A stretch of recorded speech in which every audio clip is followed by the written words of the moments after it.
I would say if you're a home buyer, somebody or a young person looking to buy a home, you need a bit of a reset. There is a possibility on the other side of this that inflation could actually be quite low. Inflation has persisted longer than we thought.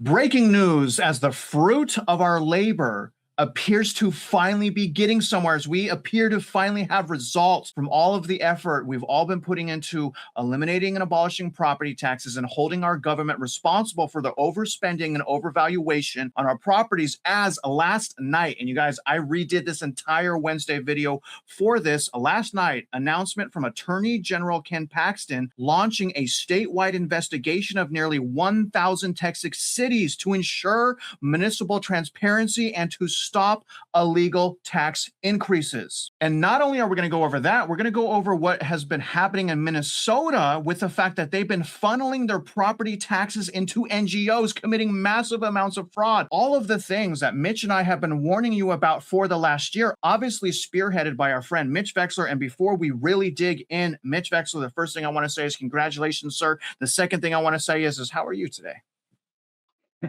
It's interesting news. As I did say previously, people are strange. Ken Paxton has done good things in his career, but he has completely screwed this up. And bottom line is the pressure that was mounted was there's nothing more than the truth is now coming to bear. And we have to keep that in mind because this isn't just a Texas problem. This problem exists across the United States, including what you just said, Travis, a minute ago. It's the great corruption and fraud. You and I go back and forth about this all the time. I think it's more of a spiritual battle, man. I mean, the fact that there's so many politicians, literally, it seems like 100% of the politicians are all fraudulent. Am I wrong to think that? Is there any good politicians left, Mitch? Anyone you believe in? Well, it's very difficult, right? Because there are people, there are politicians, and it's not a party issue, surprisingly enough. It's a problem that they don't want to study. They don't want to read. They don't want to analyze spreadsheets. They just want to talk to get your vote. And in reality, I left a country because of that. I left Canada because of that. That definition is called socialism. When you take somebody else's money that you didn't earn, A, you are a grifter, B, you are a socialist, and C, you produce zero value for society. And there are idiots on both sides of the aisle. So can you trust the politicians? No, you can't. What you must do is figure out who's a socialist versus who's a capitalist, because it's the capitalism itself that has allowed us to gain and get out of poverty from the very beginning of the United States of America. That is what created the Industrial Revolution, was capitalism. Socialism has never, on the history of the planet, ever worked. Yet here we are, where it's raising its ugly, cancerous, disgusting head in the form of what you're seeing play out in Minnesota, what you're seeing play out in New York. These are serious problems, but let's bifurcate this and figure out what the truth is. The truth, as we've been hammering on for the last year, in reality, is socialism versus capitalism. So no, you cannot trust any politician, which is why I asked in writing for Governor Abbott to sign a contract on behalf of Texas. Well, yeah. And we also asked Doc Pete Chambers, who's running for governor as well, who's completely turned his back to that idea.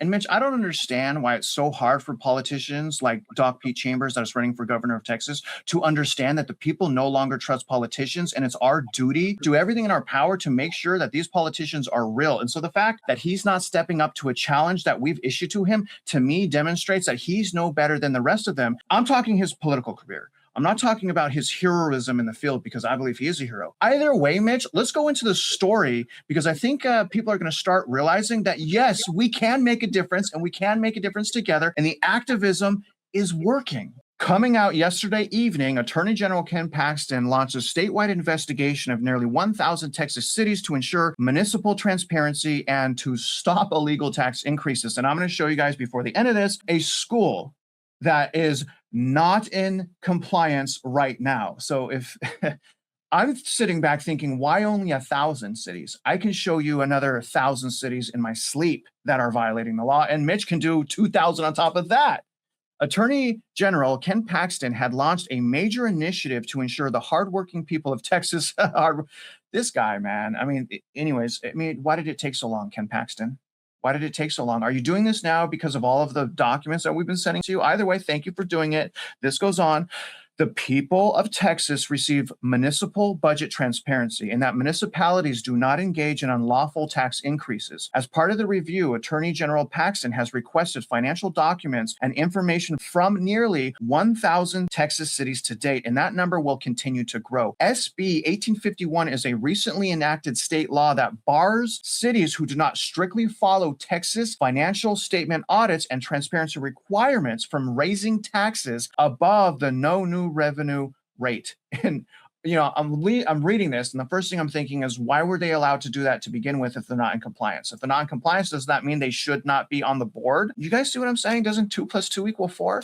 I mean, the amount of complexity and loopholes that they create is absolute nonsense. And by the way, the people that facilitate all of the bond debt, which no one's talking about, is the state attorney general's office, by the way. Now, to enforce that law, Attorney General Paxton previously sent letters to La Marquis, Odessa, Tom Bean, and Whitesboro to stop their unlawful tax raises. I'll show you guys those letters here in a minute. During those investigations, it became apparent that cities across the state routinely failed to comply with these long-standing requirements. Under his new authority, Attorney General Paxton has launched this initiative to not only act in response to citizen complaints, Mitch, shout out Mitch, and to anyone else that sent in the complaints to the Attorney General. This is our day. Maybe a small victory, maybe just a headline, but man, I don't know about y'all, but we put our souls into this. This is so refreshing because now we know they got the message. It is crystal clear. They got the message. They got our documents. They got our complaints. This goes on. But also actively request documents and audit information from Texas cities to ensure they are in compliance with the law. Any cities not in compliance put themselves at legal risk, and any city who has received an email information request from the Office of the Attorney General should promptly respond, and also to the citizens that request the documents, because you legally have to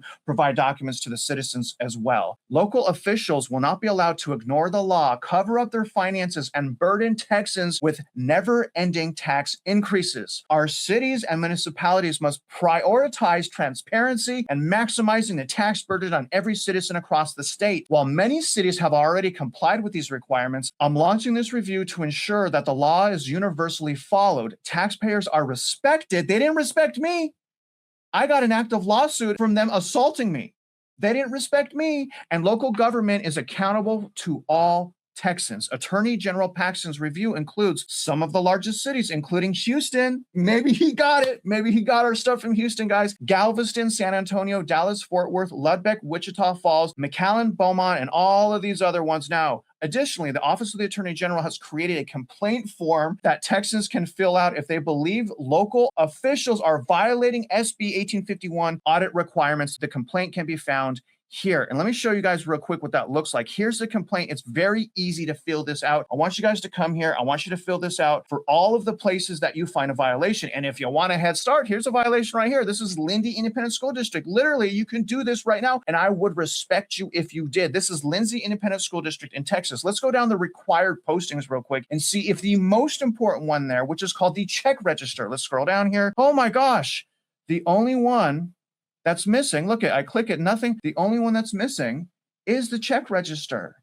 So let's just, let's turn this in to the Attorney General, and let's see if he starts to audit Lindsay ISD, because right now you guys see it's missing. This is the most important thing because it should show us where they're spending our money. Here's the 4 letters right here. You guys can see this was done on October 2nd. All of it was done on October 2nd to the various cities. But the good thing is he made an announcement. He has put city officials on notice, and he is basically saying that he is no longer going to allow this to happen. Mitch Vexler, do you believe it? Well, we'll see how far they get. But what I would like to say is, Mr. Paxton, my accountant and I would be more than happy to sit down with anybody that you've got, your attorneys, your accountants, anybody. And we will walk you through our spreadsheets cell by cell to show you exactly what to look for. We know where it is. We found it. We've documented it. It's in the amicus brief that was handed to the Supreme Court here in Texas. In addition to that, all that information has been on our website. Every time we make a move, we create a spreadsheet, we do the analysis, we do the legal work. Every stitch of that documentation is on the website at mockingbirdproperties.com/DCAD. We know what needs to be done. We know the math inside out and backwards. We know how big this problem is across the United States, and we know absolutely how big this is across Texas. I'm offering you the opportunity to sit down with us because it's not a personal issue. It's a factual issue. It's a legal issue. It's an accounting issue, and it's a fraud issue. Every stitch has been documented. So I'm glad to see that you're taking action, but it might be an idea to save your team an awful lot of effort trying to figure this out. We've done it. Yeah.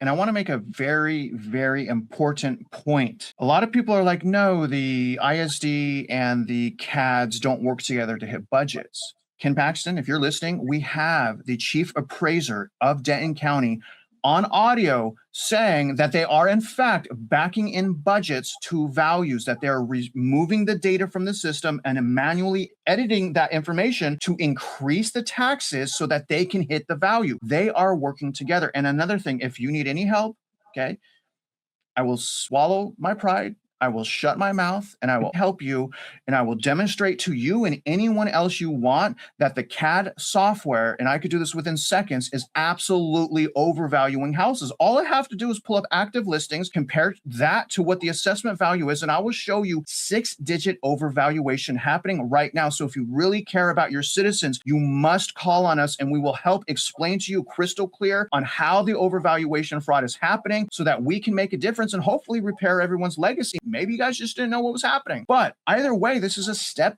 in the right direction. So I'm going to move on to Minnesota here. But before I do that, I want to remind you guys of what's on our website. Don't forget, guys, this is Mitch's website, mockingbirdproperties/DCAD. Here's the FOIA request, the criminal complaints, the SEC investigation. Look at this. And we finally got a response. I mean, this keeps going. And by the way, you guys, Mitch redid this. This is absolute beauty right here. So if you are an official, come here, look at this information. It will help you. You can also go to my website right here under the Abolish Property Tax tab. You can come here, you can click this course, and inside this course I have pretty much everything Mitch has created over the last year to year and a half. It's all right here. Here's the amicus, here's the bill to abolish property taxes, here's the quiz we made with the 1-page talking points, here's the request we sent into who? The state attorney general. And if you guys want, if you guys want Jeff's website, it's right here, commonsense.org. Now, to really prove the pattern in practice and also to demonstrate to you guys that it does make a difference when we unify and when we stand up together. That's why I've been preaching like we must rally.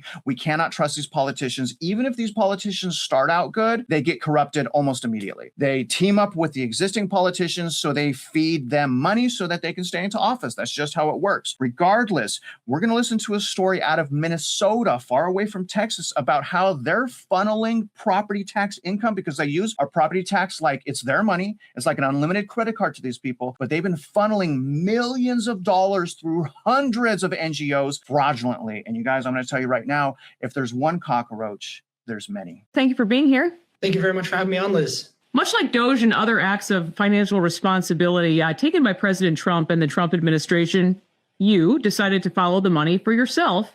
And likewise, you kept an eye out for NGO spending, something we've been hearing quite a bit about, non-governmental organizations. You took a similar approach as the feds, but at the local level. What started all of this for you, and why specifically Ramsey County, Sebastian? This is really a nonpartisan issue. It affects Republicans, Democrats, and everybody in between.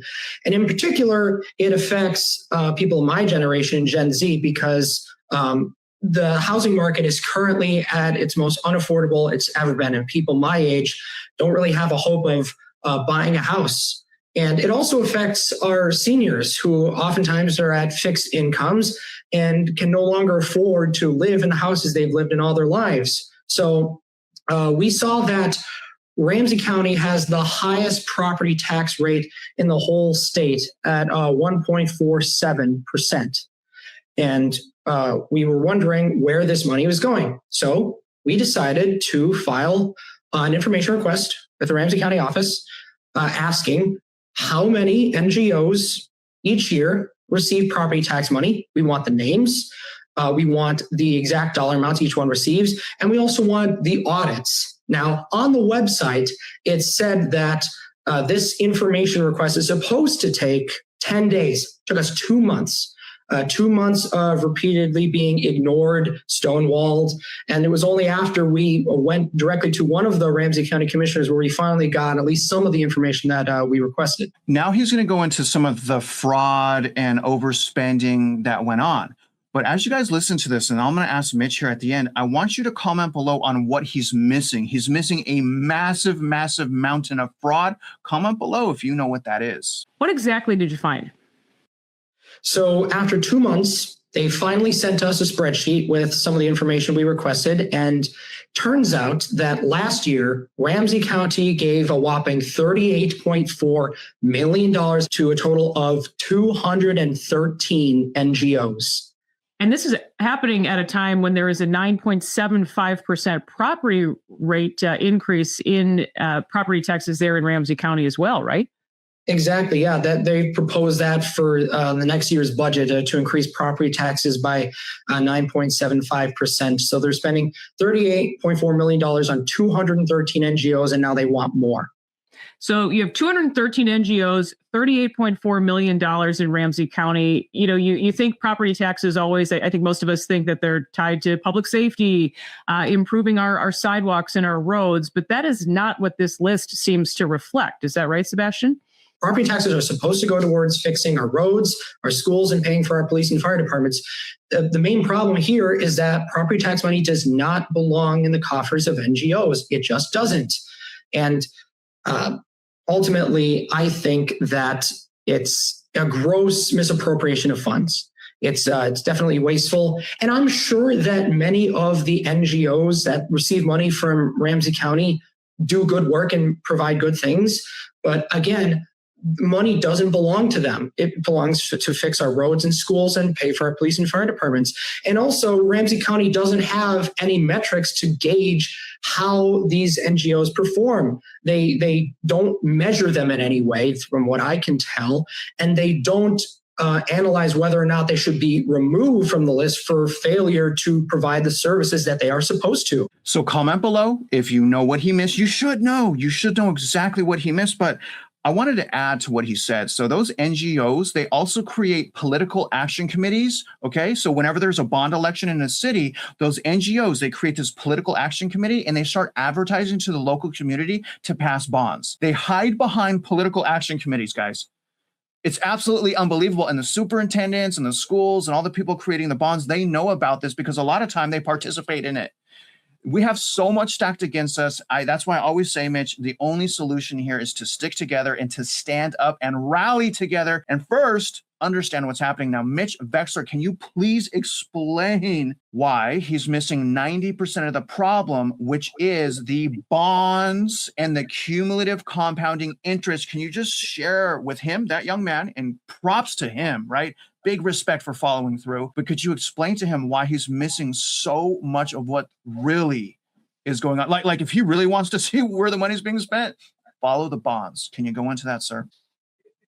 He doesn't understand, and kudos for at least seeing the NGO problem, but he doesn't understand the connection to the property taxes. And they didn't bifurcate out the municipal taxes versus the school district taxes, of which that component is roughly 83% of your property taxes go to the school districts. So they didn't touch on the bond fraud at the school district, compound interest on the bonds at the school district, the accounting fraud at the school district, bond fraud, school district, and the fraud creating the overvaluation and overtaxation at the central appraisal district level. So to Travis's point on the NGOs, one must understand there are federal laws against utilizing false advertising. And by the way, that's your tax money paying for those political action committees that are buried within those NGOs. So on a scale of 1 to 10, in reality, he got a 1 because he doesn't see the other problems yet. And we're pointing that out with the idea to help them out. But again, all this is on the website. The main point being the pattern and practice, and this does come back to what Ken Paxton is probably going to do. This does come back to that. This pattern and practice is across the United States. The violation of these NGOs is not just a state criminal violation, it is a federal criminal violation, as is bond fraud. This is why we went to the SEC, because when you sell a bond, it's not a state's issue. You've got access to the federal markets. This is a big deal. These people that participated in this should be put in jail. They knowingly, willfully aided and abetted a criminal conspiracy to defraud. And Mr. Paxton, you get there very quickly, because when you ask these people, what due diligence did you do as the underwriter to determine that fraud wasn't being committed? Their answer is going to be none. And then if they say, well, we did it, okay, fine, turn it over. They're not going to be able to turn it over. I mean, Mitch, 1,000 cities, 1,000 cities. Maybe they're paying attention to the pattern and practice, right? And hopefully we've helped force him into the corner so that he does have to investigate. I mean, because this is low-hanging fruit. This is mathematical low-hanging fruit. I mean, anyone with simple ability to add 2 + 2 together can see that there's overspending happening, that there's fraud happening, that there's ill intent happening in bond elections. They use our children, our teachers against us. It's the craziest thing. But I wanted to ask you if you can give that gentleman, that young man that we just listened to, I want you to give him a little bit of advice on where he should put his efforts to get a rating of 8 out of 10 from Mitch, because you only gave him a 1 out of 10. I'm afraid to ask my own rating, sir. A 1 out of 10 is pretty low. How does that man get an 8 out of 10? And what should he be doing next to really get to the root of the problem? We've already gone through the blood, sweat, and tears of putting all this together. So that list that I just gave him, plus the website, is going to get them focused. But it does come back to Ken Paxton. Okay, he's calling this transparency, as I have said 100 times. The bottom line is there is only one way. There is no alternative. The one way is the uniform states, multiple states, STATES, states, multiple states sales tax. And this is applicable for Sebastian. There is no other solution. These school district bonds, the methods and the mechanics of how these things were put together, we've got the original math as established here in Texas. The bonds were wrong. The math was wrong. And it's gotten manipulated year after year after year. And you're seeing this play out now across all these states. So transparency, if you want the ultimate transparency, the school districts have got to be run locally based on cash, no access to the bond market ever again in the history of the United States.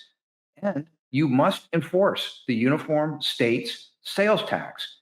The infrastructure to do that can literally be flipped on within 24 hours. The solution is here. We know the problems.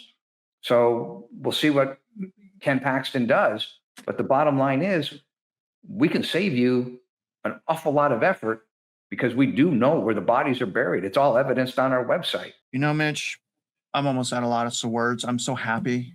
You know, sometimes I ask myself, like, man, all this effort, I just want to see something, right? I want to see something, right? Even just the guy that assaulted me. By the way, depositions are February, and I'm going to record that.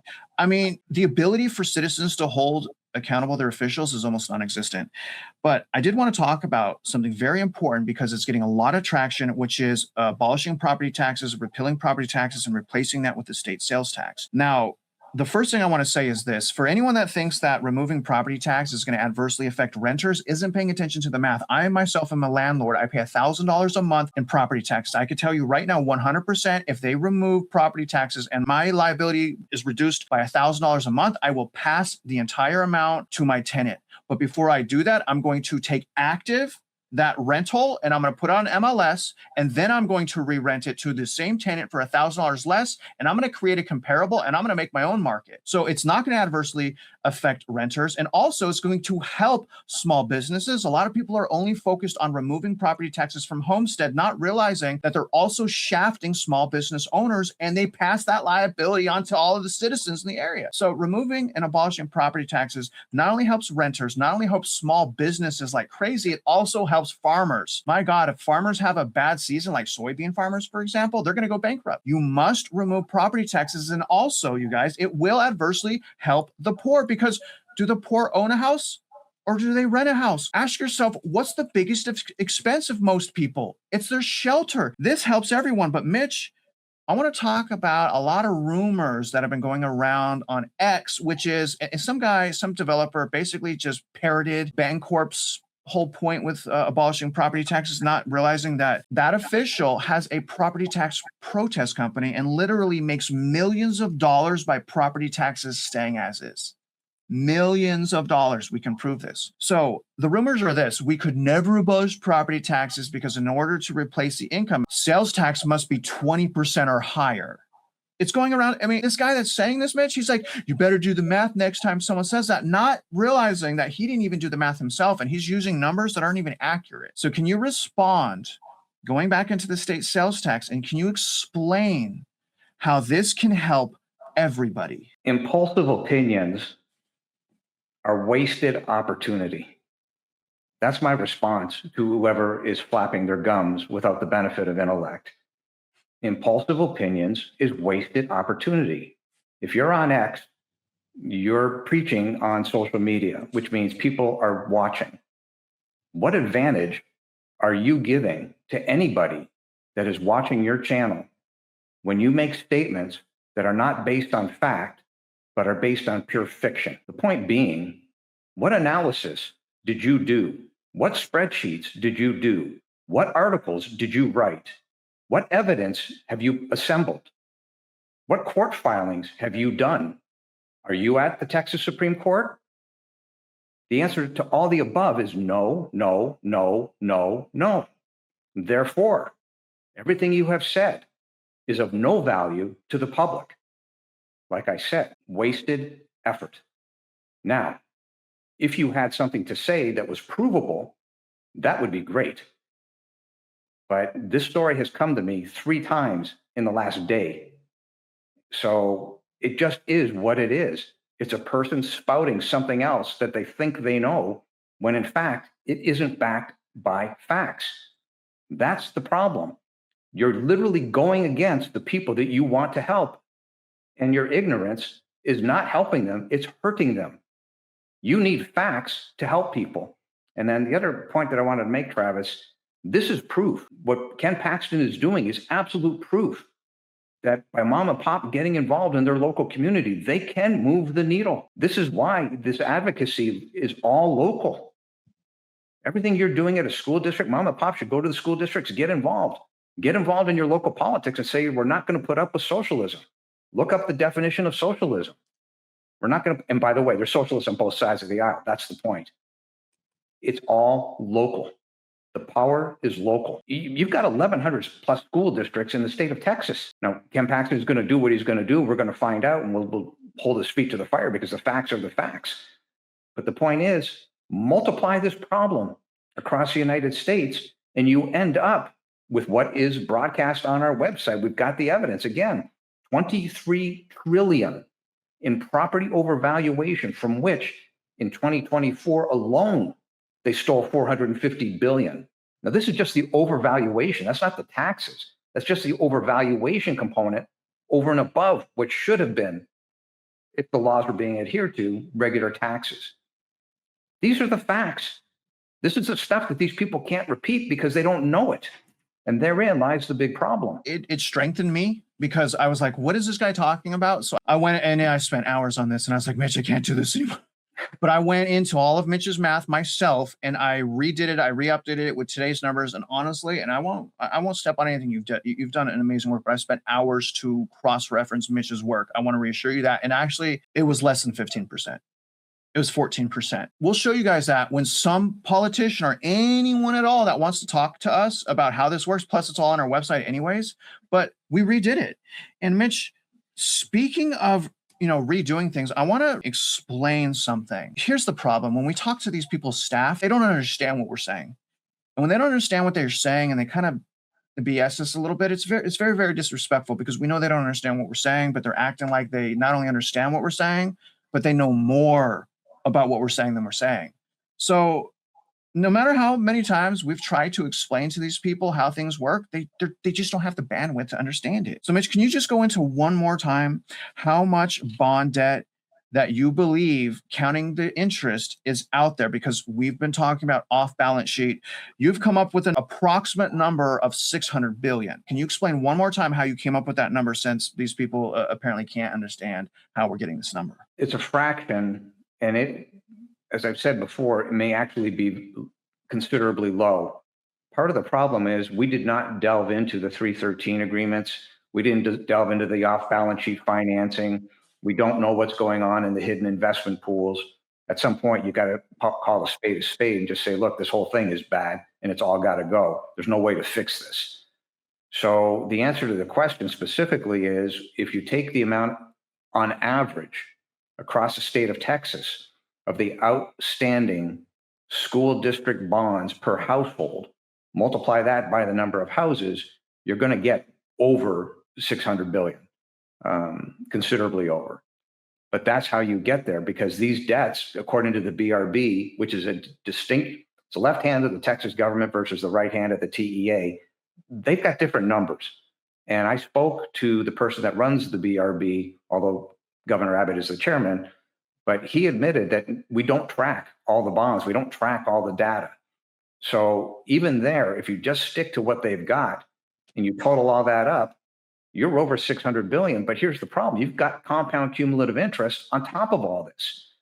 And there's only been a couple of school districts that we've seen that will broadcast and state in their documents what they believe is the outstanding compound cumulative interest. The problem with their math is it's not trackable. It's only trackable if you can actually tie it to the QSIPs. And that is what I went after Ken Paxton on. We can't get it. We gave Ken Paxton a Freedom of Information Act request of 15 pages.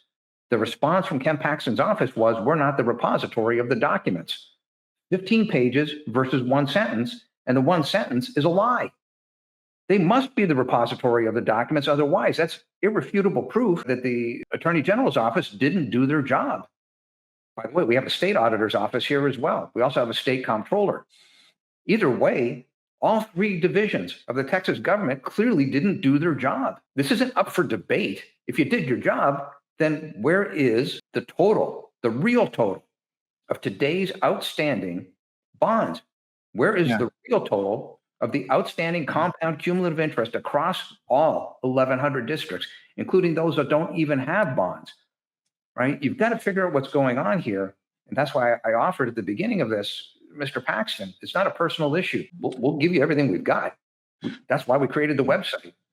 Mitch, it's not just Paxton. Literally anyone that is an official that really wants to understand, we've offered our services. We're not even charging for it. We're pleading with people to pay attention. That's why we can't support the governor or the person that's running for governor. They have not stepped up. Why would we support someone that has proven that they're just going to be a tyrant like everyone else? Why would we do that? That would be foolish. We're not stupid. We've already learned our lesson. I wanted to reiterate what you just said. We've taken a sample. Okay, we've taken an average per household of debt for bonds, which is roughly $50,000. So you use $50,000 times the amount of units in Texas equals the amount that he's talking about. So you take a sample, you multiply that by the amount of housing units, and bingo bongo, you have your bond debt. And that was how that's done. Mitch Vexler, what were you going to say? Why are we doing what we're doing? In the very beginning, let's go back a year ago, my concern was, based on the math that I saw, was the amount of people that were going to go bankrupt and or lose the roof over their head. That number that we produced in 2023 was 37.8% of the household population. That's 42 million households in the United States. They're going to go broke or they're going to lose the roof over their head. The only thing separating them from bankruptcy is $9,000. Of which on average, $7,000 is the property tax.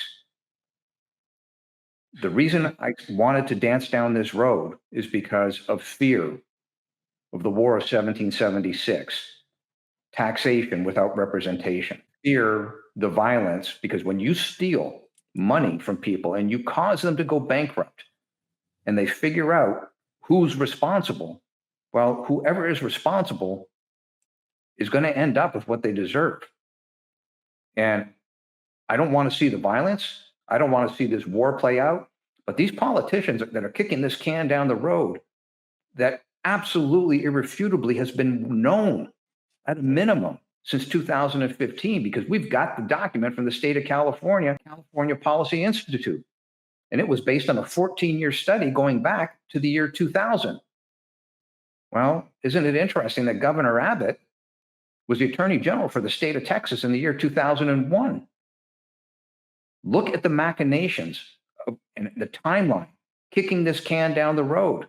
Well, we're going to put in circuit breakers and we're going to do homestead exemptions. Well, you wouldn't have to do any of these manipulations if the system itself was correct from the word go.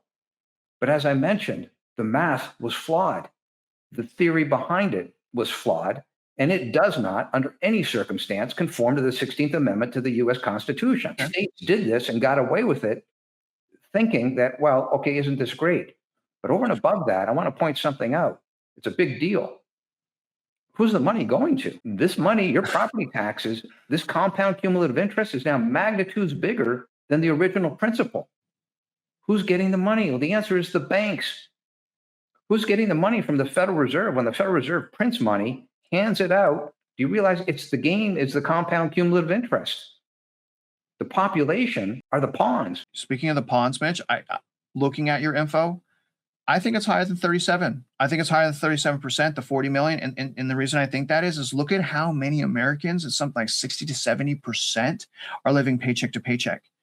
One missed paycheck could put every single one of those people that are living paycheck to paycheck in bankruptcy, just one. And also that was in 2023. Inflation's worse right now. So it's probably more like 40. But my thing is this, Mitch, I want to end with talking about the solution, and I want to give you the last words here. What call of action should people be taking after they watch this video? To prove the point, we're 9 meals away from civil war. If people miss 9 meals, bad things are going to happen. And when you've got this amount of population that literally cannot afford the roof over their head, and you can say, yeah, well, credit cards are a problem. You can say all sorts of things are a problem. The statements would be true. But the one thing that is immediately fixable are these property taxes. This can be made to disappear, and people get the benefit of home ownership, which has been stripped. Not only is their equity being stripped, so is the ability for them to own the home, because in truth, they don't own it. As long as you're paying property tax on it, you'll never own it. So the point is, it is immediately fixable. We know there's a floor and there's a ceiling. The ceiling is the outstanding $5.1 trillion across the United States. Here in Texas, it's about $600 billion. It's quantifiable. This is what Ken Paxton should be looking at, saying, okay, fine, all these laws were broken. Everything is screwed up. These schools have got to take bankruptcy. There's no other way around this. These bonds are not going to get paid off. To that point, I defy anybody. Doesn't matter what division of the government you're in. There's 23,000 employees at the Federal Reserve. Help, throw a bone to Ken Paxton. Explain to him, show him how this bond debt at these school districts across the United States is going to get paid off when the median household income doesn't exist to do it. The point is, all 23,000 employees can't do it. What can be done is mom and pop. Again, we have now proven that advocacy on your behalf and your involvement at a local level is everything. Because the more people that get in the face of these politicians and say, this is the problem here. I can't put food on the table. I can't put medicine on the table. The more people that stand up and do that, it drills it into their thick skull. You can't push this can down the road anymore. That game's over. You've been exposed. Now, the only question is, are you a socialist or are you a capitalist? If you're a capitalist, you're going to fix this once and for all. These problems are here, they're now, but the beauty is they are fixable. The question is, Mr. Paxton, are you going to do what's necessary to get this fixed? I'm going to do what's necessary to show my community that I'm here to support them when they stand up to tyranny. And tomorrow, Look out for the video, guys, because I'm doing my first rally tomorrow. It's over a 4,300% increase in a fee that the city is charging small businesses. This fee affects me in no way, but I'm going out there to support my community and to show each and every person that I am willing to put my money where my mouth is, and I am willing to stand up and to step up with each and every one of you. And having said that, if you got a rally, hit me up. I want to go outside and I want to start conquering these tyrants. I want to start marching with people, because to me, that is the root of so many problems. And when we conquer that root, hopefully we go back to living a happy, balanced, maybe even peaceful life. Maybe I'm naive, but either way, that's exactly what I'm going to fight for. Don't forget, you guys, go to our websites, sign up for this stuff, comment below, share this video. And either way, if you're out there investing in real estate, you guys already know we wish you luck and we hope you win.